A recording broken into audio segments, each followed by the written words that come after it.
તો મા બાપના સંસ્કાર આડા આવે છે, બાકી જવાબ દેવામાં તો હું છે ને તમારો બાપ છું.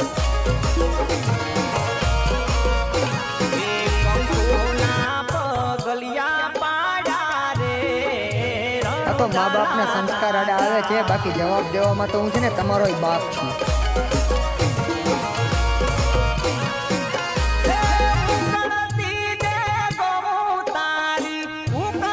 તો મા બાપના સંસ્કાર આડા આવે છે, બાકી જવાબ દેવામાં તો હું છે ને તમારો બાપ છું.